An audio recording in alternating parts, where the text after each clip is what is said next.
जय हिंद दोस्तों, मैं अर्जुन सिंह स्वागत करता हूं आपका हमारे यूट्यूब चैनल की आप सक्सेस एवरीवन में। तो पिछली क्लास में हम हिंदी की क्लास में बात कर चुके थे विशेषण के बारे में, और विशेषण के हमने भाग बता दिए थे कि 5 प्रकार के होते हैं, जिसमें से एक पार्ट हमने आपको बताया था, पहला गुणवाचक विशेषण। तो गुणवाचक विशेषण के बारे में हम बात कर चुके थे, और उसके बाद बात करने वाले हम लोग संख्यावाची विशेषण के बारे में। तो देखते हैं कि संख्यावाची विशेषण क्या होता है, तो इसको जानने का प्रयास करते हैं। तो दूसरा जो प्रकार है विशेषण का वो है संख्यावाची विशेषण। संख्यावाची विशेषण,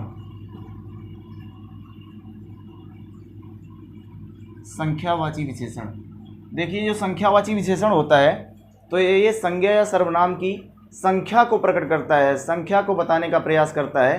तो इसको क्या कहते हैं हम लोग? संख्यावाची विशेषण। अब ये बात होती है कि ये कितने प्रकार के होते हैं। संख्यावाची विशेषण में प्रश्न पूछ लिया जाता है कि संख्यावाची विशेषण में कितने प्रकार के होते हैं, जो विशेषण हैं संख्यावाची विशेषण कितने प्रकार के होते हैं। तो ये होते हैं 2 प्रकार के। कितने प्रकार के? 2 प्रकार के होते हैं। इसके प्रकार हो जाते हैं 2 संख्यावाची विशेषण के। निश्चित संख्यावाची, निश्चित संख्यावाची, निश्चित संख्यावाची विशेषण और अनिश्चित संख्यावाची विशेषण। अनिश्चित संख्यावाची विशेषण।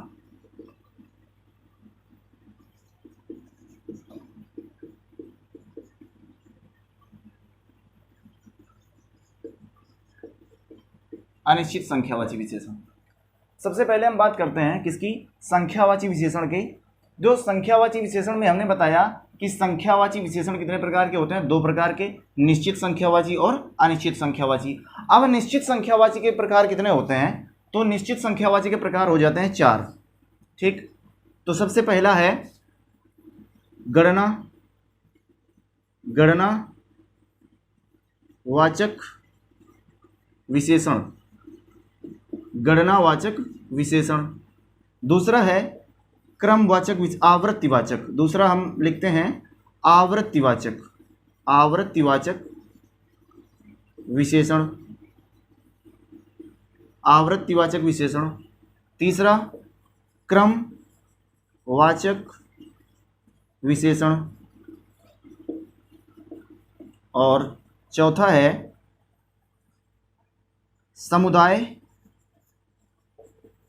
समुदाय या समूहवाचक विशेषण, समूहवाचक विशेषण, समुदाय या समूहवाचक विशेषण। अब इसमें बात करें किसकी? गणनावाचक विशेषण की। तो गणना में आ जाती है गिनती। ठीक है, अब गिनती कैसे? 1, 2, 3 इस तरह करके सभी गिनती आ जाएंगी। ठीक है, इसमें जो भी विशेषण या हमने बताया कि जो भी संज्ञा या सर्वनाम होगा उसकी गणना की जाएगी, और गणना किस तरह से? 1, 2, 3 गिनती के माध्यम से। ठीक है, आवृत्तिवाचक में क्या होता है? इसमें गुना किया जाता है। गुना हो जाएगा, मतलब 1 गुना, ठीक है ना, 2 गुना, 3 गुना, इस तरह करके। और क्रमवाचक में हो जाता है जैसे पहला,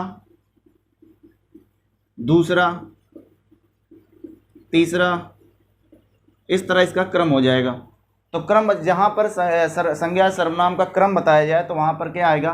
पहला, दूसरा, तीसरा। अगर गुना किया जाए तो उसमें आवृत्तिवाचक आ जाएगा, गिनती की जाए तो गणनावाचक आ जाएगा। अब आ गया समुदायवाचक। तो इसमें आ जाता है कि इसमें दोनों, इस तरह से, दोनों, सभी, तीनों, इस तरह से, दोनों, तीनों, सभी। ठीक है ना, कैसे? जैसे कोई व्यक्ति खड़े हैं, उसमें से कुछ लोग हैं, क्या बता दिया कि हमने 2 लोग हैं तो उनके दोनों, तो समुदाय या समूह में है, वर्ग में है, उनको हम किसके अंतर्गत रखते हैं? समुदायवाचक या समूहवाचक विशेषण के अंतर्गत लाते हैं। हमने बात की अभी निश्चित संख्यावाची में। निश्चित संख्यावाची के आपको 4 भाग बताए हमने। इसके 4 प्रकार होते हैं। ये महत्वपूर्ण प्रश्न है यहाँ से। और दूसरा जो इसका प्रकार है, दूसरा इसमें हमने बताया आपको अनिश्चित संख्यावाची। इसमें निश्चित संख्या नहीं दी होती है और उसको हमें और ये किस तरह से प्रयोग किए जाते हैं। जैसे आ गया अनिश्चित संख्यावाची का उदाहरण क्या हो सकता है। जैसे हमने बताया अनिश्चित संख्यावाची में आप लिख सकते हैं कि जैसे हमने मान लिया कि संख्या इसकी निश्चित नहीं होगी, तो हमने क्या बताया कि जैसे 10 से 12 लोग, कुछ व्यक्ति, जैसे आ गया कुछ व्यक्ति, ये सब क्या आ जाएगा, इसके अंतर्गत आ जाते हैं अनिश्चित संख्यावाची विशेषण के अंतर्गत। ठीक है, तो अब हम बात करते हैं तीसरा प्रकार इसका। तो तीसरे प्रकार में अब बात करते हैं हम गणनावाचक विशेषण।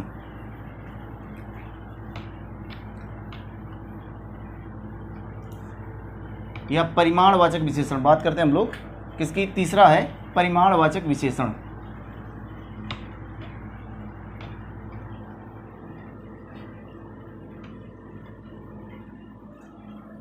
तो जो तीसरा भाग है इसका, तीसरा प्रकार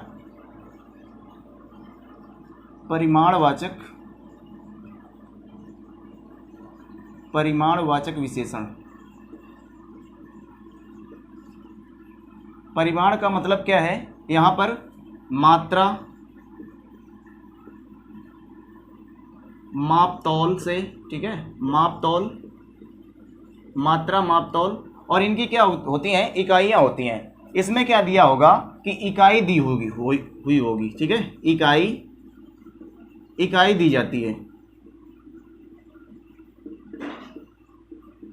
इकाई का मतलब जैसे कोई भी मापतौल है तो उसकी कोई ना कोई इकाई है, कोई भी मात्रा है उसकी कोई ना कोई इकाई होती है, तो उसकी इकाई को दिया जाता है। जैसे हमने मान लिया कि अब ये भी कितने प्रकार के होते हैं, ये भी 2 प्रकार के होते हैं, निश्चित परिमाणवाचक और अनिश्चित परिमाणवाचक। इसके भी प्रकार होते हैं कितने, इसके भी प्रकार होते हैं 2, निश्चित परिमाणवाचक, निश्चित परिमाणवाचक, निश्चित परिमाणवाचक और अनिश्चित परिमाणवाचक, अनिश्चित परिमाणवाचक, अनिश्चित परिमाणवाचक विशेषण। ठीक है, निश्चित परिमाणवाचक में क्या होता है, अब हमने बताया कि इसमें इकाइयां दी हुई होती हैं और परिमाण जो होगा वो निश्चित होगा। ठीक है, जैसे मान लीजिए कि 2 kg चावल, तो इसमें जो दिया गया है इकाई, हमने बताया इकाई इसमें जरूर दी होगी, तो इकाई इसमें क्या दी है, केजी के हिसाब से दिया गया। ठीक है ना, जैसे 2 लीटर दूध, 2 लीटर दूध, ठीक है ना, इस तरह से 2 घंटे, 2 घंटे, तो इसमें सब क्या दी गई हैं, इकाइयाँ, परिमाण उनका निश्चित होता है। ठीक है, तो निश्चित परिमाणवाचक है, निश्चित उसमें कर दिया कि 2 लीटर है, 2 घंटे है, इसमें 2 ही नहीं कितने भी हो सकता है। ठीक है, तो ये हमने उदाहरण के तौर पर आपको बताया कि निश्चित परिमाणवाचक, उसमें निश्चित संख्या दी होगी, मतलब निश्चित उसका परिमाण होगा, संख्या तो दी हुई होगी, परंतु हमने क्या बताया, इसमें इकाई को देखना होता है। सबसे ज़्यादा इसमें क्या देखना होता है, इकाई को देखना होता है कि इकाई इसकी क्या है, तो वहाँ से आप परिमाण की गणना कर सकते हैं। अब इसमें दूसरा पार्ट है इसका, मतलब दूसरा प्रकार है अनिश्चित परिमाणवाचक। अब अनिश्चित परिमाणवाचक में क्या होता है, इसका कोई परिमाण नहीं दिया होता है, उसका परिमाण कोई निश्चित नहीं होता है। जैसे अनिश्चित परिमाणवाचक में हमने बात की कि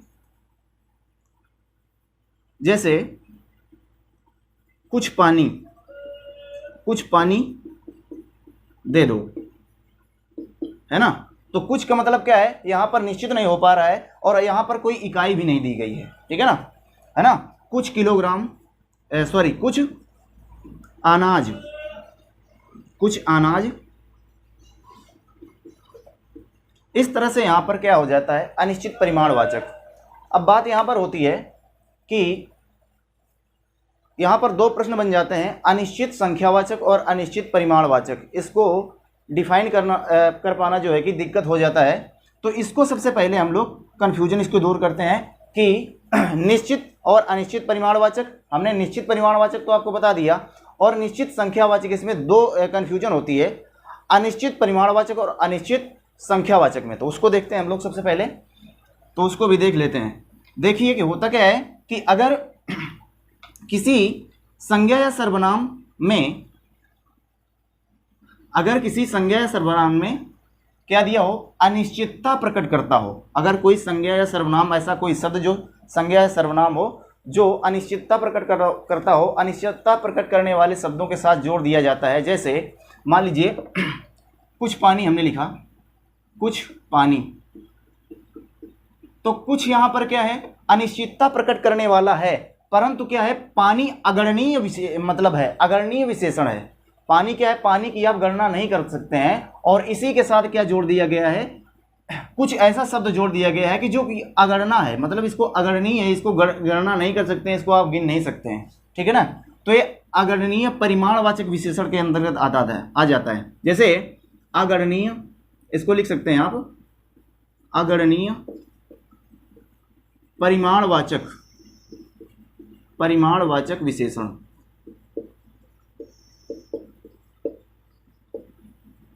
ठीक है। अब कुछ ऐसे शब्द आ जाते हैं, जैसे हमने लिखा कुछ आदमी, अभी हमने लिखा था क्या, कुछ आदमी, ठीक है ना। तो ऐसे शब्द जो कि गणना कर सकते हैं, हम क्या कर सकते हैं, इस संज्ञा या सर्वनाम की, इस संज्ञा की हम क्या कर सकते हैं, गणना कर सकते हैं, मतलब आदमी को गिना जा सकता है। परंतु इसके साथ जो आया गया शब्द है क्या, कुछ, इसकी गणना नहीं कर सकते हैं। तो इसको किसके अंतर्गत रखते हैं, इसको अनिश्चित संख्यावाची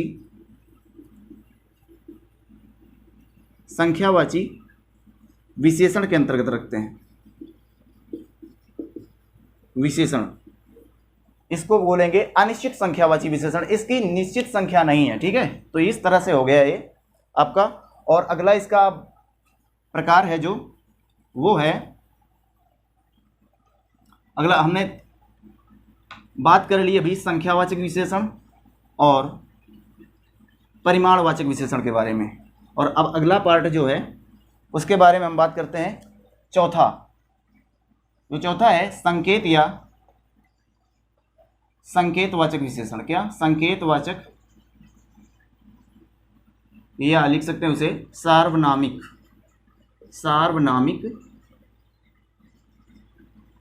विशेषण। संकेतवाचक या सार्वनामिक विशेषण। संकेत या सार्वनामिक विशेषण को आप किस तरह से पता लगा सकते हैं कि ये कैसे है, कि संकेत, इसको जैसे हमने लिख दिया कि यह पुस्तक है, यह पुस्तक है, तो यहाँ पर जो प्रकट करता है यह क्या है, सर्वनाम है।